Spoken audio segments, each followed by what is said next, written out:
and various other people also gave testimony of having seen trucks loaded with dead bodies. One Zhukov, a pathologist, who actually visited the graves in April 1943 at the invitation of the Germans, he also gave evidence, and he said the clothing of the bodies, particularly the greatcoats, boots and belts, were in a good state of preservation. The metal parts of the clothing, belt buckles, button hooks and spikes on shoe soles, etc., were not heavily rusted, and in some cases the metal still retained its polish. Sections of the skin of the bodies which could be seen, faces, necks, arms, were chiefly a dirty green colour, and in some cases dirty brown, but there was no complete disintegration of the tissues, no putrefaction. In some cases bared tendons of whitish colour and parts of muscles could be seen. While I was at the excavations, people were at work sorting and extracting bodies at the bottom of a big pit. For this purpose they used spades and other tools, and also took hold of bodies with their hands and dragged them from place to place by the arms, the legs or the clothing. I did not see a single case of bodies falling apart or any member being torn off. Considering all the above, I arrived at the conclusion that the bodies had remained in the earth not 3 years, as the Germans affirmed, but much less. Knowing that in mass graves, and especially without coffins, putrefaction of bodies progresses more quickly than in single graves, I concluded that this mass shooting of the Poles had taken place about 1.5 years ago and could have occurred in the autumn of 1941 or the spring of 1942. As a result of my visit to the excavation site, I became firmly convinced that a monstrous crime had been committed by the Germans. And several other people who visited the graves gave the like testimony. A pathologist who examined the bodies in 1943 concluded that they couldn't have been dead longer than 2 years. And furthermore, documents were found on some of the bodies which had obviously been missed by the Germans when they doctored the evidence. These included a letter dated September 1940, a postcard dated 12th of November 1940, a pawn ticket receipted 14th March 1941, and another receipted 25th of March 1941. So receipts dated April-May 1941 and an unmailed postcard in Polish dated the 20th of June 1941. Now, all these dates predate the Soviet withdrawal, but they all post-date the time of the alleged murder of the prisoners by the Soviet authorities in the spring of 1940. And this is the time given as the date of the supposed massacre by all those whom the Germans were able to bully into giving false testimony. So if, as is claimed by the bourgeois propagandists, these documents are forgeries, well, it would have been the easiest thing in the world to forge documents which post-dated the Soviet departure. But this wasn't done, and it wasn't done because the documents found were undoubtedly genuine. So really, the other thing to consider, I think, it is what they always look at, the police in the investigations that they conduct of murders, and that is the MO, the modus operandi. Well, as far as the Germans were concerned, they quite openly boasted of wiping out Polish intellectuals and Polish officers for the purpose of ensuring that when the master race took over in Germany and put its colonists into Poland, that it would be with a docile population with nobody there who was going to lead them into causing trouble for the German colonists. So the Slavs were intended to be German slaves.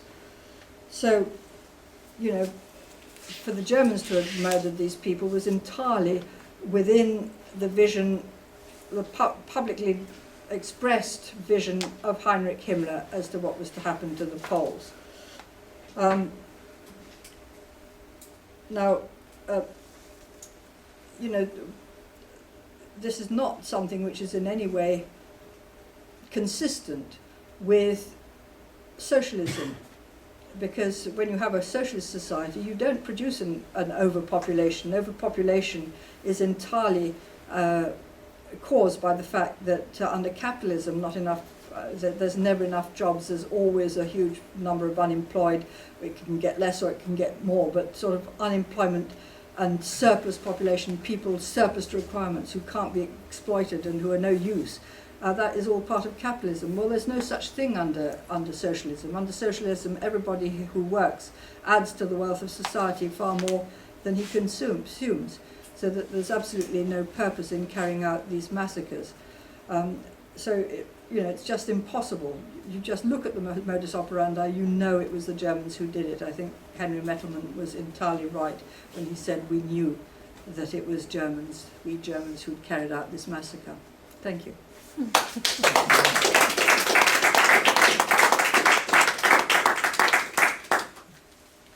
Thank you, Caesar.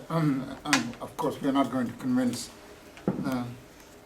the governments of the imperialist countries. We're not going to convince the reactionaries. We're not going to convince Zionist elements like Sebag, Montefiore, who latch at anything that's anti-Soviet, anti-Stalin.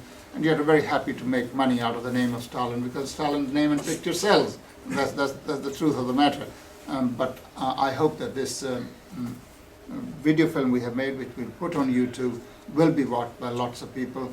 If you have computers, if you have links, please send it to other people so it can be transmitted as widely as is possible. We should do more of this kind of exposure of visualized. Thank you once again, Ella. And if comrades, sorry. Yes, I just wanted to mention that for most of the information that I used for this talk comes from a book by Ernie Trory called Poland in the Second World War. It's quite difficult to get hold of, but it was a very useful pamphlet, and I think he should be credited with having done the work on this matter. And now I leave it to you, comrades, if you want to make a contribution. I didn't quite understand what you were saying about the Treaty of Riga of 1920.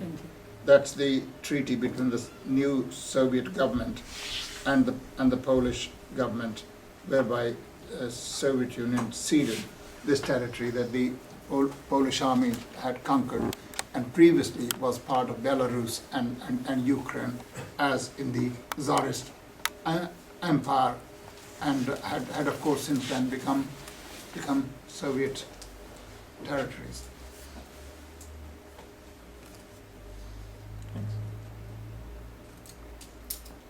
See, it's perfectly accepted even in bourgeois international law.